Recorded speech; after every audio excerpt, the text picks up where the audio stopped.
Bing Crosby. Come on, tell me some more. Oh, that's fine. Yeah, you'll think about it. Let's hear more about your story. Yeah. Anyhow, he went to Gonzaga. Gonzaga's a little law school up there, the Catholic, it's across the river, and he quit law school and became a great singer. Da, da, da, da, a great, what was, you know the guy, anyhow. And I used to go in there and I knew her name the other day and I can't think of it. That's fine. Anyhow, I finally got transferred from Farragut, Idaho, up to across this whole across the country to Lakehurst, New Jersey. Lakehurst was the old dirigible base, and the armed forces had taken over an Episcopal private school outside of Lakewood, New Jersey. Lakehurst. This little school had a chapel, it had a gymnasium, it had a dining hall, it had dormitories, and it was just right size for the Navy, Army. It was a Marine Corps, and that's where we went to aerology school. Aerology is a Navy term for meteorology, aerology. Most of aerology is Navy stuff. I mean, ladders are called ladders, bulkheads are bulkheads, decks are, and anyhow, we were there for 3 months. So you were sent up there to study meteorology? Meteorology. Any idea why you were chosen to send? Did you get a choice of that, or I chose that. Oh, okay. Yeah. Was that just an interest of yours, or? That was an interest of mine. Okay. My grandfather was a weatherman. Okay. I mean, you know, he could look at the sky and say, it's going to be this, it's going to be that. And that's, I picked that up from him. Okay, so you studied for 3 months up there. And yeah. And then I went up to New York City, and there's a whole story there, but I won't get into that. However, well, I don't know, maybe you kids know, I was married first, because I met this girl on a train from Journal Square. Path train. I got on the, The old path train. and stepped on, and here was a glove on the floor. I wonder now. Anyhow, I picked the glove up and gave it to her, and oh God, we aren't from there. But anyhow, that's where I was on my way to Corpus Christi. that's where your next transfer. Yeah, I went to Corpus Christi, right on the face, where all that oil is going now, and where the pink pelicans. Gosh, that was a beautiful spot, and I was in the weather corps there, and the captain at the headquarters, he'd tell me to go get his little military, get it gassed up, and get some gas money. And he was later transferred and lost a leg in a southeast battle. Mm.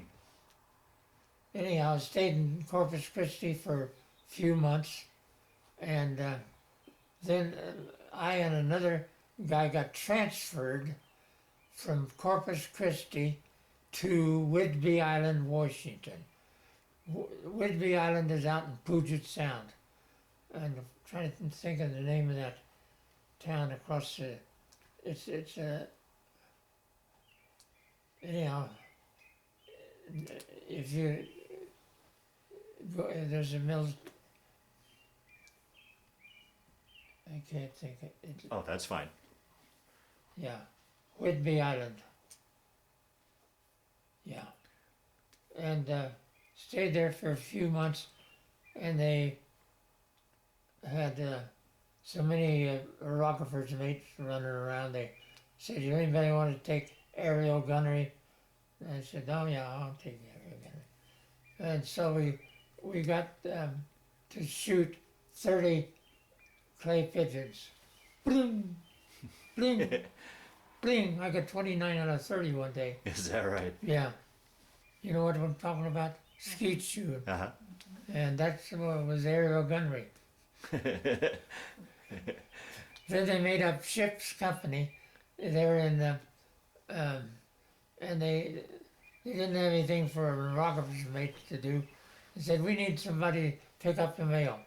So I said, I'll do it because, you know, what are you doing? You're not doing meteorology, whatever. So I got a Jeep and went down and picked up the mail, and then I became the mail clerk aboard ship. So at this point, you'd been assigned to ship? Yeah, And what ship was that? well, it was in Renville. Okay. The Renville was a APA, stands for Auxiliary Personnel Attack, APA. It was an auxiliary ship. It was not a frontline shooting ship. We had a 5-inch cannon on the fantail or something, I don't know. It was designed to haul Marine Corps or Army personnel, P personnel, auxiliary personnel, APA, Assault? attack. Attack. Was it a flat bottom ship? One of those flat bottom like No. like an LST? No. No? Okay. It was a regular Okay. ship, and So you were the mail clerk on the ship I was a mail clerk. as well? Were you still doing meteorology as well? Yep, Okay. yep.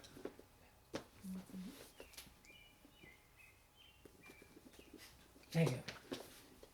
Anyhow, I went to a reunion a couple of years ago. Got the last. No, it was more than 10. Anyhow, went out to San Francisco. Mm-hmm. The Marine Hotel. Marine Corps Hotel. And got the last day, U.S. Renville.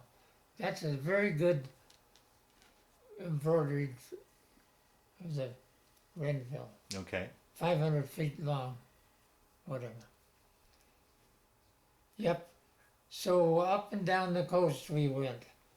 Finally got to San Diego, and I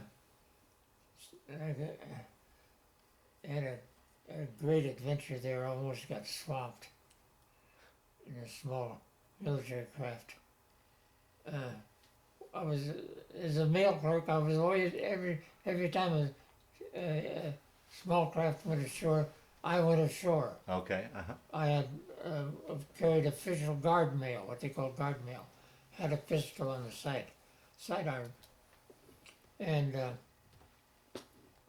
anyhow, went in one day, and you know these waves are washing in, and in order to get back out on the beach, it was not nice enough coming in on the beach, and they had a dolly, what they call a dolly.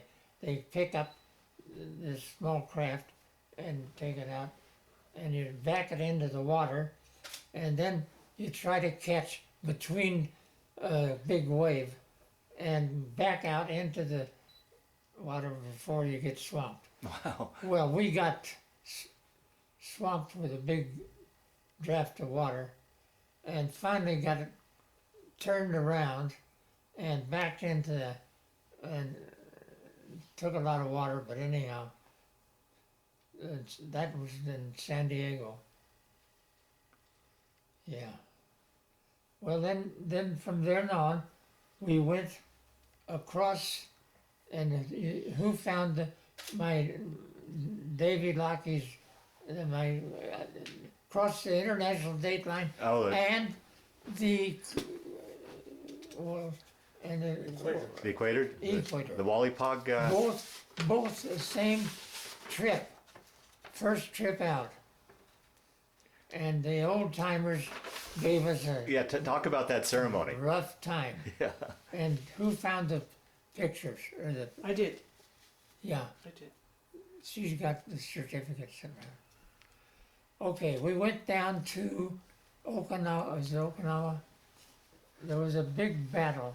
You where know, the- roughly what time we're looking at, what year this was, to give us a time frame? Roughly? There's a date on this. Oh, that would, yeah. Would this be your date? Yes. Or- Yeah. It says February 8th, 1945. Okay, so February, rough. 45. That's wrong. You crossed a lot earlier than that. Yeah. What? Let me see that. Maybe that was tail end. That was on your way back, maybe. Yeah. Is that right? That's what, All those are 45 or something. yeah. Well, Yeah. So was that ceremony pretty rough? I hear there's some pretty Oh, rough yeah, things they put you through. they love to rough it up. Yeah, yeah. Now, how was it here? Once again, here's a boy from the prairies of Illinois out to sea. How was that for you? Did you get your sea legs, or how was? I got seasick once.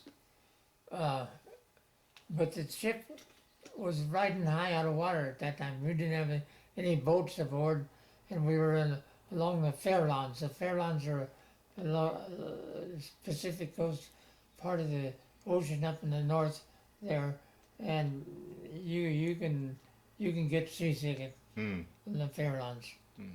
But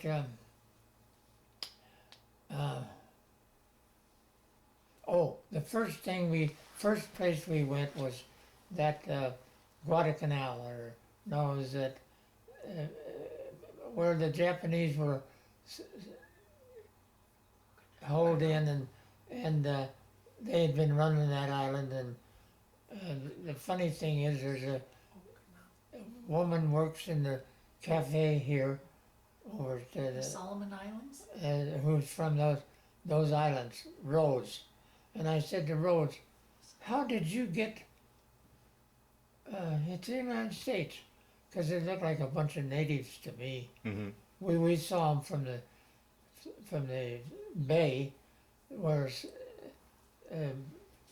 ammunition ship had blown up, killed every man aboard, except two guys sleeping on the fantail. The fantail's the tail end ship, blew into the water.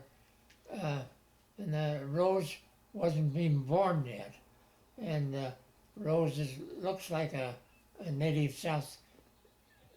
Mm-hmm.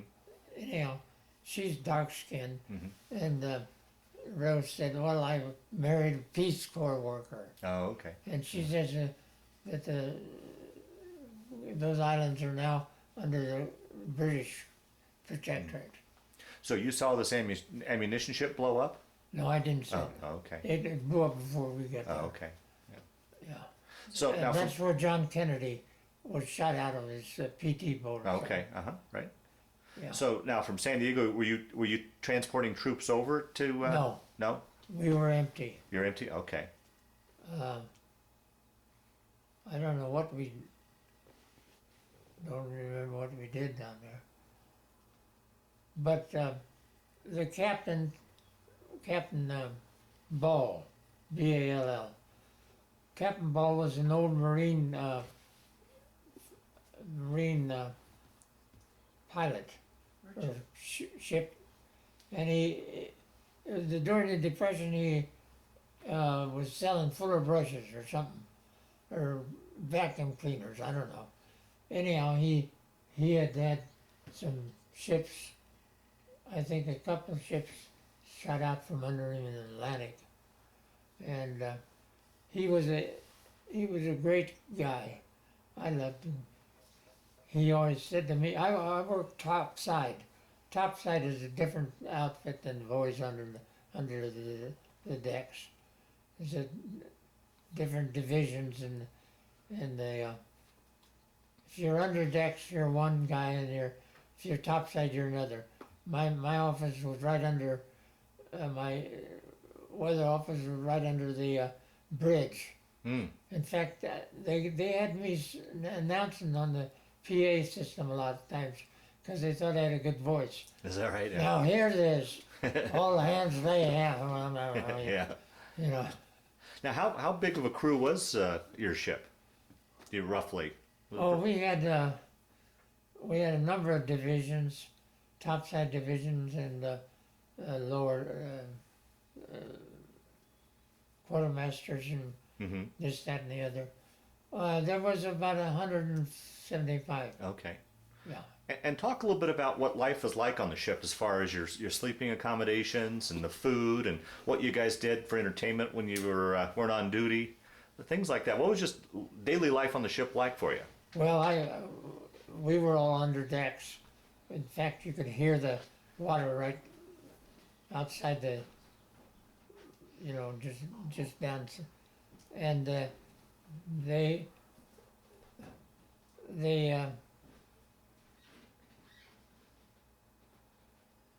yeah. Oh, those bunks, they were just barely 6 feet long. We slept in hammocks. Uh-huh. They were laced with canvas and looped through the frame. Mm-hmm. You know what I mean? Yeah, right. It was an imitation. It wasn't. They weren't very comfortable, Mm. but we did have a pad, a quarter inch, 3-inch sleeping pad, Mm-hmm. and we were two decks, 2 or 3 decks, I forget. Anyhow, and it was confining. Yeah. It was, yeah. And we were right inside the water line. So you Well, slept.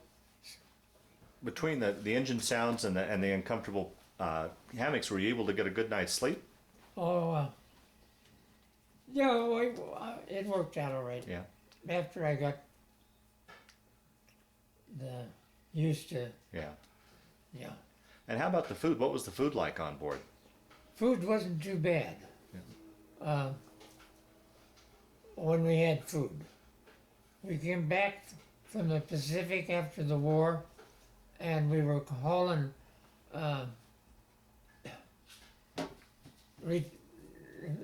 High Point veterans, and we ran out of food. We had an apple for lunch, or the last meal we had, and we pulled into under the Golden Gate Bridge, and the captain's wife was up on the bridge.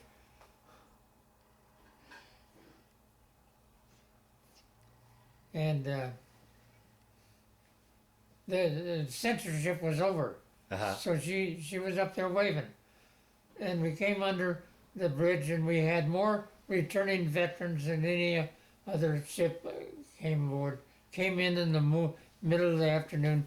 They had the water boats out shooting us Oh, wow. sprays. Pulled into the dock.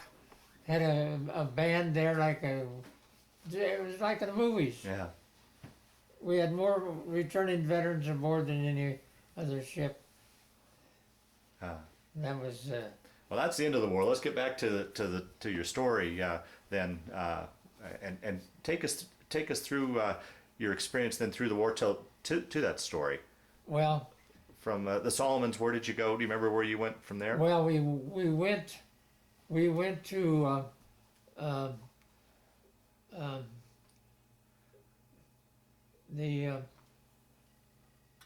all those islands in the Pacific, Saipan, or Saipan. There's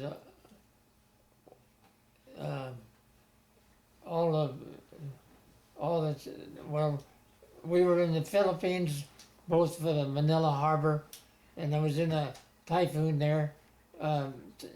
that Manila Harbor's in the typhoon, and they go right across from Manila Bay, and had gone ashore, and I was aboard this small craft, and with this idiot second lieutenant, he was a stamp collector, and we sat there and waited for him to come back to the boat, and finally got back.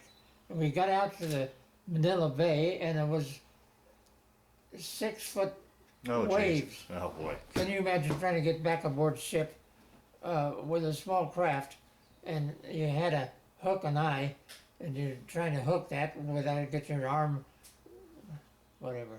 Finally got that small craft aboard and got back, but that was an adventure. And then because there were there was sunk vessels all over the Manila Harbor, you know, and we managed to do it without getting whatever. And we were, the last thing we did, we dumped off Marines at Saipan and a number of different places.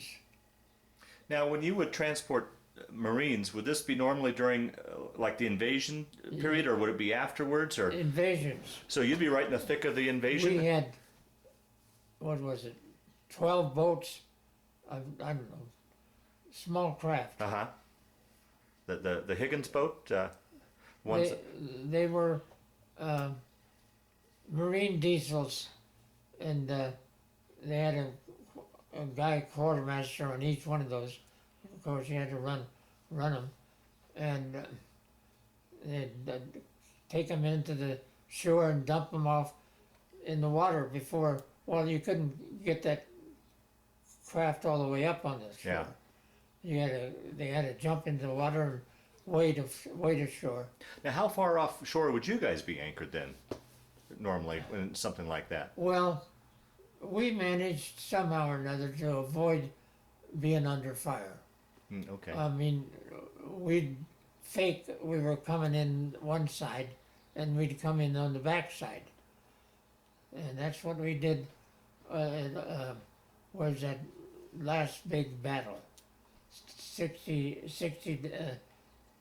3 months, Okinawa. 90 days, where we faked coming in on the east side, Right. came in on the back side, dumped them off, and the Japs had gone to the east side, and they got in there and cut that island in two, and went south to the Shuri Castle line. Right. Shuri Castle, and they burnt those guys out with flamethrowers.